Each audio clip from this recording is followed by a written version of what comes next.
Reformasi birokrasi dalam rangka meningkatkan pelayanan menuntut tersedianya sumber daya manusia yang memiliki kompetensi sehingga dapat melaksanakan tugas pokok dan fungsinya masing-masing secara efektif, efisien, dan ekonomis.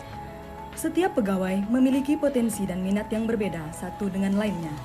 Penempatan pegawai pada suatu bidang tugas yang tidak sesuai kompetensinya akan mengakibatkan kurang maksimalnya pencapaian target yang telah ditetapkan, sehingga perlu menempatkan seorang pegawai berdasarkan minat dan kompetensi yang dimilikinya.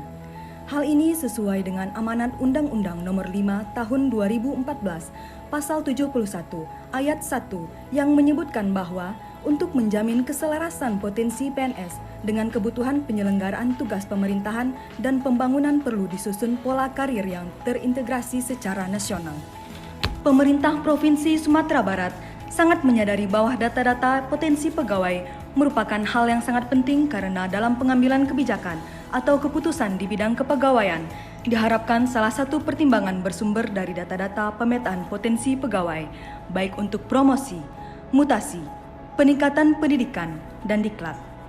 Hal ini juga tertuang dalam Pasal 72 Ayat 1 Undang-Undang Nomor 5 Tahun 2014 dinyatakan bahwa promosi pegawai negeri sipil dilakukan berdasarkan perbandingan objektif antara kompetensi, kualifikasi, dan persyaratan yang dibutuhkan oleh jabatan, penilaian atas prestasi kerja, kepemimpinan, kerjasama, kreativitas, dan pertimbangan dari tim penilai kinerja pegawai negeri sipil pada instansi pemerintah tanpa membedakan gender, suku, agama, ras, dan golongan. Salah satu alat untuk menilai kompetensi, minat, dan bakat seseorang adalah dengan melakukan tes pemetaan potensi dengan metodologi yang telah teruji secara ilmiah. Oleh karena itu, pelaksanaan tes pemetaan potensi harus dilaksanakan oleh lembaga yang sudah teruji dari segi pengetahuan, pengalaman, dan kelembagaan.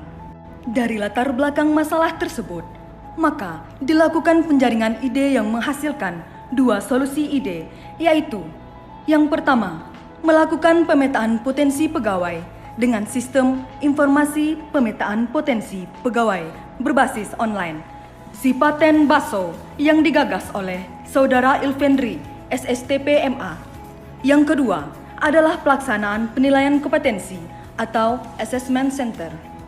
Dari dua solusi ide, dipilihlah ide pelaksanaan pemetaan potensi pegawai berbasis online atau Sipaten Baso yang bekerja sama dengan Universitas Indonesia yang dinilai lebih efisien dan efektif. Pada saat ini, serta di pemerintah Provinsi Sumatera Barat belum terdapat Assessment Center yang melakukan serangkaian penilaian kompetensi dengan beberapa simulasi tes dan memakan waktu yang lebih lama. Manfaat dari inovasi ini bagi pemerintah adalah dapat mengukur potensi pegawai negeri sipil yang akan masuk ke lingkungan pemerintah Provinsi Sumatera Barat dan pegawai negeri sipil yang akan dipromosikan atau menduduki dalam jabatan struktural. Dampak dari inovasi ini adalah meningkatkan kualitas sumber daya manusia dan pengembangan kompetensi pegawai negeri sipil, serta menempatkan pegawai negeri sipil dalam jabatan sesuai dengan kompetensi.